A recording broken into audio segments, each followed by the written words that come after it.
Radio मंत्रा 91.9 FM पर मैं भावना आपके साथ हूँ। और आज आप हमारे साथ हैं मन की बातें शो में। जैसा कि आप जानते हैं, इस शो पे हम स्मार्ट सिटी से संबंधित अपनी मन की बातें करेंगे। और स्मार्ट सिटी पे चर्चा करने के लिए आज हमारे साथ स्टूडियो में हैं जिला उपायुक्त Karnal doctor J Ganesan ji. Sir, welcome to radio Mantra. सबसे पहले सबसे पहले ये बताइए, कैसा लग रहा है आपको रेडियो मंत्रा के साथ जुड़कर? सबको नमस्कार। आज इस प्रोग्राम में रेडियो मंत्रा पे आने पर और लोगों से सीधा बात करने पर बहुत अच्छा लग रहा है।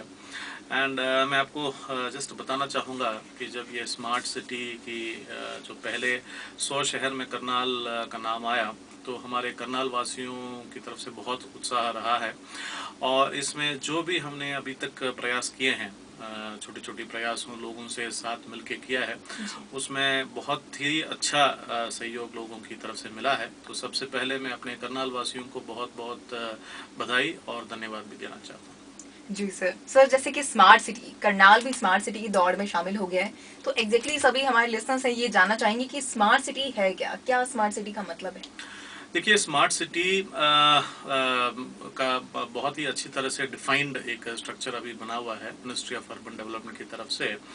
इसमें हमें जो हमारा शहर है उसके अंदर काफ़ी स्मार्ट सॉल्यूशंस हमें देने होते हैं। जैसे जो इंफ्रास्ट्रक्चर डेवलपमेंट में वो तो है ही है, मतलब जो सड़कें हैं, वो जो बिजली है, पानी है, वो तो है। इसके अलावा जो हमारा काम करने का तरीका है और उसके अंदर काफ़ी स्मार्ट सॉल्यूशंस इंट्रोड्यूस करने की बातें हैं, जो जैसे आप इसमें डिटेल में हम इसमें ऊपर भी चर्चा करेंगे। जी बिल्कुल।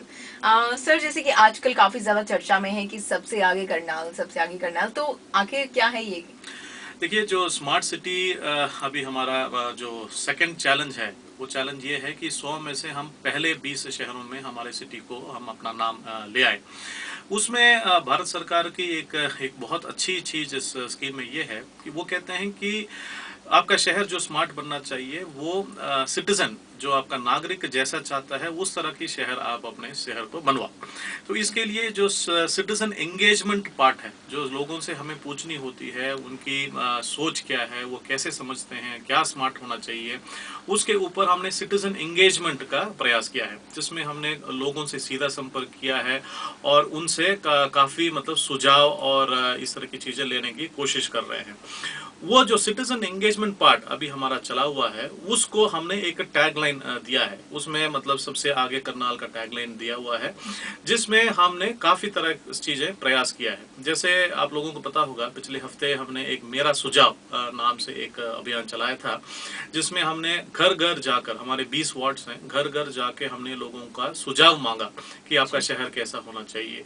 सिमिलरली हमने मेरा संकल्प एक इनसे साइन करवाया। उसमें लोगों के प्रति जो ड्यूटीज होती हैं, वो मतलब लोग कितने हद तक मतलब उसको करना चाहते हैं, उस पर मतलब उनका संकल्प हमने लिया।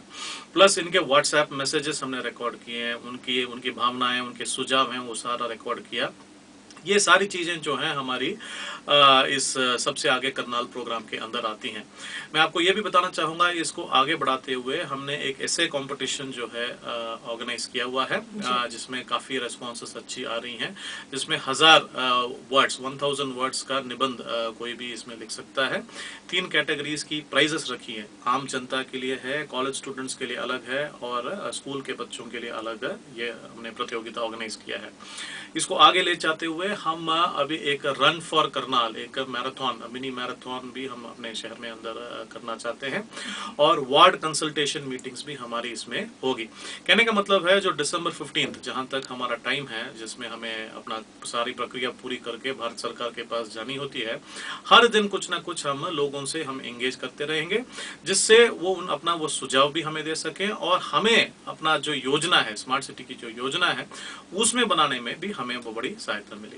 जी, thank you so much sir, सबसे आगे करनाल थीम के बारे में बताने के लिए। एंड अब आगे बढ़ते हैं, जो हमारे लिसनर्स हैं, जो लोग हैं करनाल के, वो जानना चाहते हैं कुछ सवाल आपसे। सबसे पहला सवाल भेजा है हमें सतबीर ने, और सतबीर ये पूछ रहे हैं कि करनाल के कार पार्किंग की जो समस्या है करनाल में, उसको लेकर स्मार्ट सिटी प्लान में क्या सोचा जा रहा है? देखिए, हमारा करनाल शहर एक बहुत सुंदर शहर है, बहुत अच्छा और वेल मैनेज्ड शहर है। इसको हमें अगर हमारी थोड़ी सी और प्रयास होगी सरकार की तरफ से और लोगों की थोड़ी सी अगर सहयोग होगा, भागीदारी होगी, तो ये हमारा शहर वाकई में बहुत अच्छा और सुधर सकता है और एक बहुत ब्यूटीफुल शहर पूरे हरियाणा के अंदर हमारी बन सकती है। जैसे ये पार्किंग की व्यवस्था है, अगर आप लोगों में से काफ़ी लोग सुबह सुबह सैर करते होंगे और रात के समय भी आप जाते होंगे, बहुत खुली जगह हमारे शहर के अंदर है, बहुत वेकेंट स्पेसेस हमारे पास हैं, हमारी बहुत चौड़ी सड़कें हैं, तो कोई इश्यू ही नहीं है। लेकिन जब ये मार्केट खुल जाता है, लोग ट्रैफिक आ जाती है, तो फिर आप हमारा एंटायर शहर मतलब कहीं ना कहीं चौक हो जाता है। तो पार्किंग की समस्या जो है एक बहुत बड़ी इश्यू है। तो जब हम अपनी स्मार्ट सिटी प्रपोजल बनाएंगे, जो वेकेंट लैंड है, जो उसका मतलब intelligent use of vacant spaces का भी हम देखेंगे, पूरी इंटीग्रेटेड प्लानिंग करेंगे, जहाँ पे जो जो वेकेंट स्पेसेस हमारे पास आज के दिन अवेलेबल है, उसमें कुछ चीज़ तो हमें पार्किंग के लिए यूज़ करना पड़ेगा, कुछ और मतलब हमें अगर व्हीकल फ्री जोन बनाना है तो हमें साइकिल स्लॉट्स हमें अलॉट करनी पड़ेंगी। इसमें इस तरह का एक इंटेलिजेंट लैंड यूज प्लान भी हम इसमें बनाएंगे, जिसमें ये पार्किंग की बहुत जो आपने सतबीर जी ने पूछा है, उसका बिल्कुल हम ध्यान रखेंगे और हम बनाएंगे। बिल्कुल, तो यानी कि यहाँ पर सतबीर जी के सवाल की जो सॉल्यूशन है वो सर ने दे दिया है। सर, अगला सवाल यहाँ पर भेजा है मीनू ने। वो कह रहे हैं कि महिलाओं की सुरक्षा के प्रति क्या स्मार्ट सिटी प्लान में कुछ शामिल है महिलाओं की सुरक्षा की? मीनू जी का सवाल बिल्कुल एक बहुत इम्पोर्टेंट सवाल है और इसमें वुमेन सेफ्टी एक इम्पोर्टेंट प्रायोरिटी एरिया भी होगा। जो हमने मेरा सुझाव जो लोगों से हमने 16,000 रिस्पॉन्सेस अभी तक हमारे पास आए हुए हैं, उसमें जो मेन इशू जो निकल के आया है, जो लोगों ने बताया है, ये वुमेन सेफ्टी के प्रति ही उन्होंने बताया हुआ है। इसको बिल्कुल गंभीर तरीके से हम इस प्रपोजल में लेंगे और हम सेफ्टी एज सच मतलब थ्रू आइदर वो एक इंटीग्रेटेड कंट्रोल रूम हो या मतलब थ्रू सीसीटीवी कैमरास हो, ये हम बिल्कुल हमारा प्रयास रहेगा कि इसको ये एक मेन मुद्दा हमारे स्मार्ट सिटी में बने। बिल्कुल सर, और वैसे भी महिलाओं की सुरक्षा सबसे पहले किसी भी सिटी का हिस्सा होनी चाहिए। अगला सवाल हमें भेजा है यहाँ पर सुमित ने। वो कह रहे हैं कि क्या स्मार्ट सिटी करनाल में रिन्यूएबल एनर्जी को अपनाएंगे? सुमित जी जो पूछ रहे हैं, वो मेरे ख्याल से उनको इसका काफ़ी अच्छा ज्ञान है स्मार्ट सिटी के बारे में। ये जो रिन्यूएबल एनर्जी का है, वो बिल्कुल हमारा प्लान होगा। इसमें मैं आपको थोड़ा सा अगर आइडिया बताऊं, स्मार्ट सिटी में 3 हिस्से होते हैं। एक तो होता है रेट्रोफिटिंग मॉडल होता है। रेट्रोफिटिंग मॉडल में क्या होता है, हमें शहर के किसी भी एक पोर्शन को लेना होता है, मिनिमम 500 एकड़ एरिया को सेलेक्ट करना होता है और उसको मतलब हमें उस 500 एकड़, मिनिमम ज़्यादा भी हो सकता है, उसमें हमें स्मार्ट सॉल्यूशंस हमें देने होते हैं। सेकेंड मॉडल हमारा है रीडेवलपमेंट मॉडल है, जिसमें हमारी बस्तियां हैं जहाँ पे लोग इंक्रोच करके बैठे हुए हैं, उनको मल्टी स्टोरीड मकान में शिफ्ट करके उस पूरे एरिया को मतलब हम डेवलप कर सकते हैं। उसमें कम्युनिटी इंफ्रास्ट्रक्चर, सोशल इंफ्रास्ट्रक्चर उसमें हम ला सकते हैं। तीसरा जो है वो है ग्रीन फील्ड मॉडल, जिसमें वेकेंट लैंड, वो खाली जमीन को उठाया और आपने नया शहर उसमें बनाया। तो हम इन तीनों को मिक्स करके भी एक हमारा स्मार्ट सिटी प्रपोजल बन सकता है। जहां तक जो रेट्रोफिट एरिया की मैं बात कर रहा था, जहां पे आप 500 एकड़ एरिया को लेके उसमें स्मार्ट सॉल्यूशंस इंट्रोड्यूस करेंगे, मान लीजिए हमने इस तरह का एक प्रपोजल बनाया है, उसमें ये जो एनर्जी है ये बहुत इंपॉर्टेंट हमारा कंपोनेंट इसमें रहेगा।